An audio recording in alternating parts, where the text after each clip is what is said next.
Track 5. Unit 2. Listening. Exercise 3. Good afternoon. My name's Debbie Green, and I'm going to give you a short but hopefully interesting introduction to working at this hospital. I'll start with some guidelines about nutrition and fitness, because a hospital environment can be stressful, and so we always encourage our staff to stay fit and have a healthy lifestyle. So, just a few tips first. As you know, the key to good health is eating what we call a balanced diet.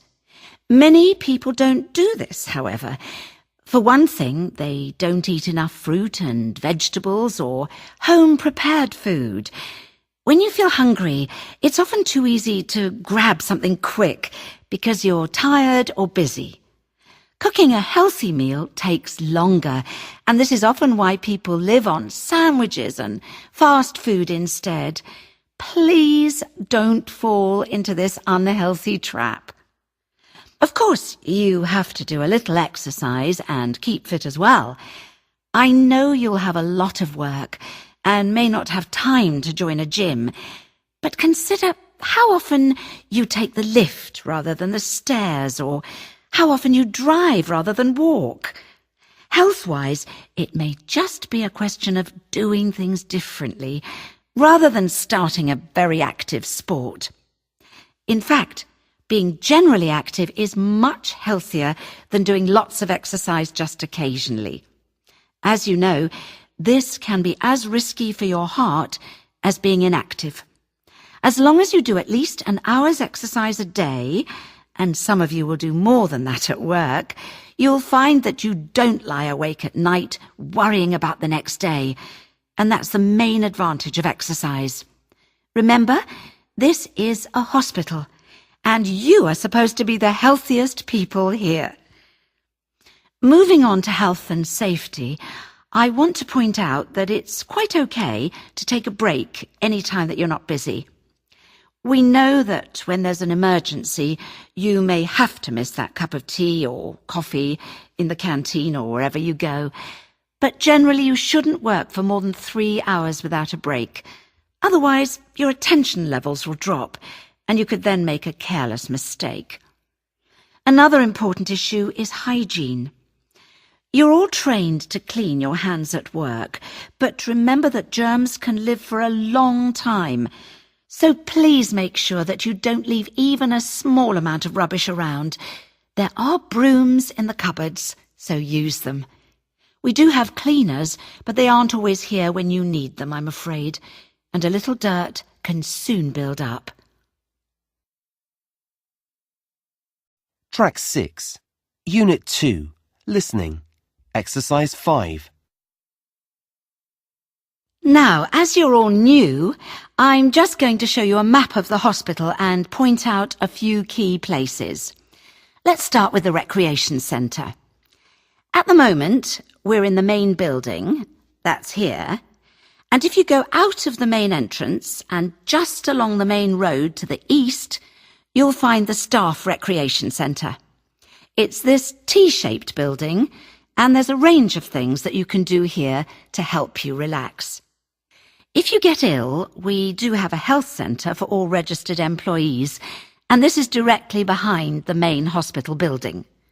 So if you go out of the back exit, it's just in front of you, and there's a small pharmacy next to it. I'm based here, and I have a few leaflets on things if you want to come and see me.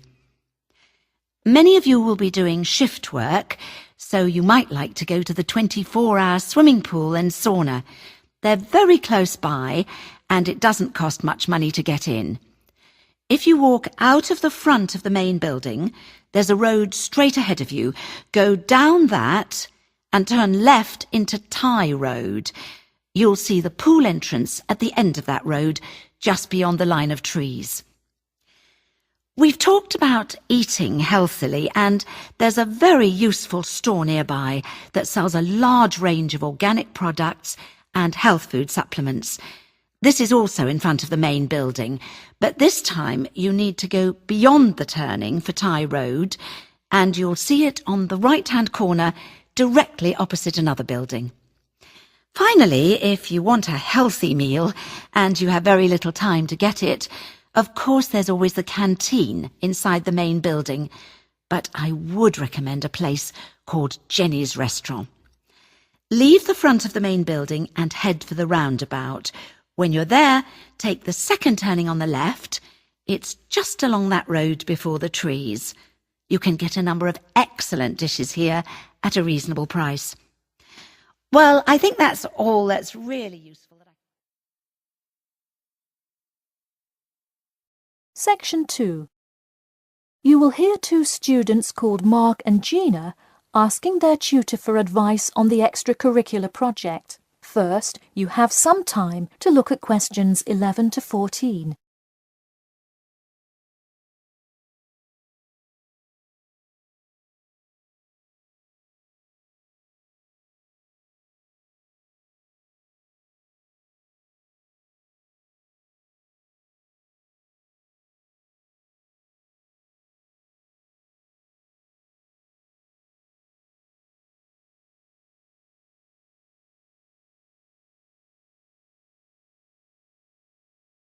Now listen carefully and answer questions 11 to 14.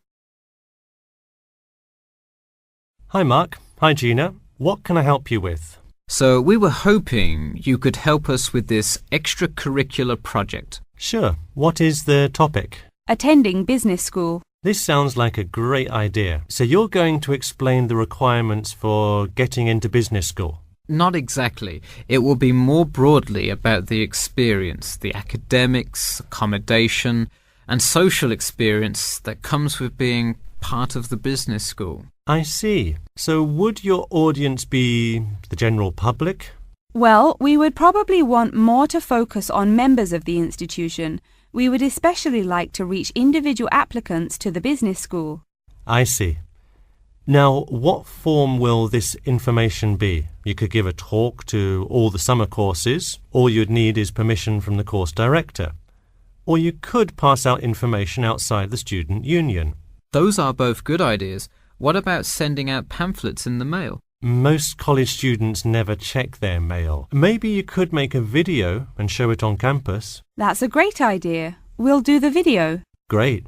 And as members of the business school, do you have an incentive to attract new students? If so, this idea is a great way to do that.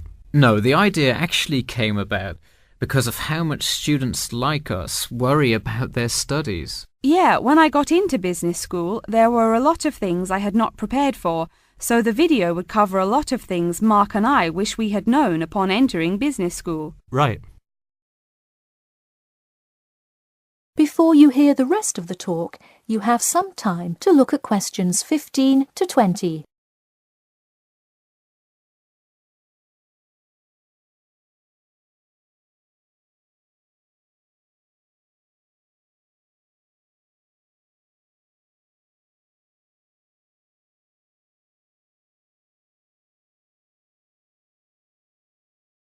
Now listen and answer questions 15 to 20.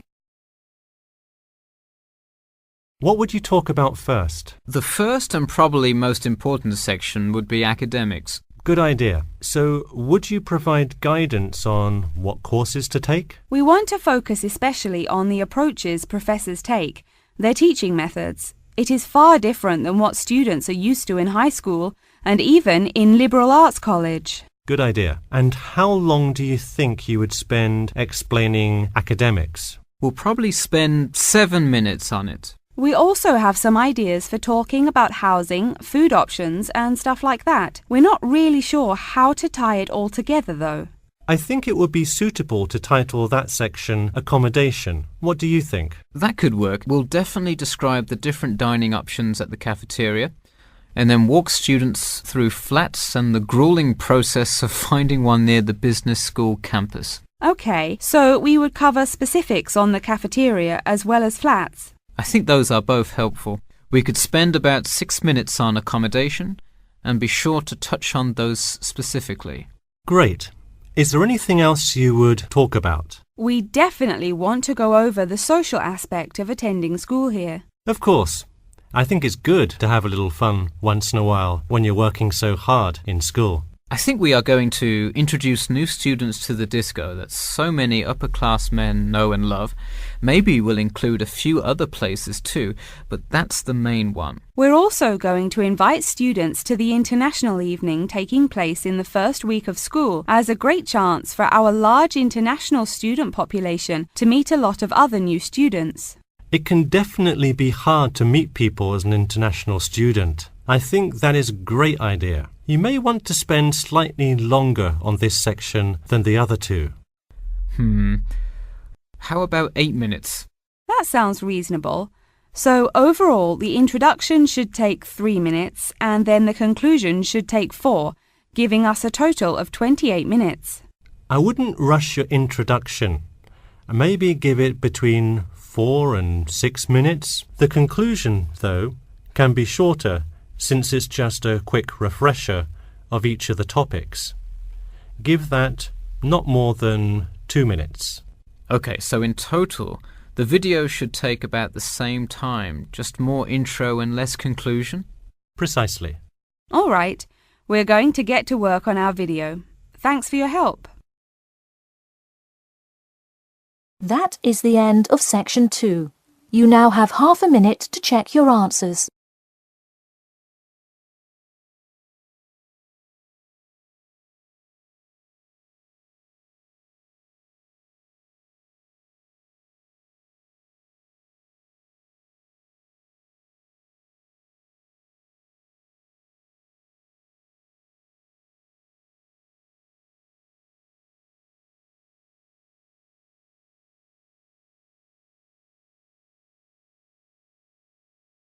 Now turn to section 3.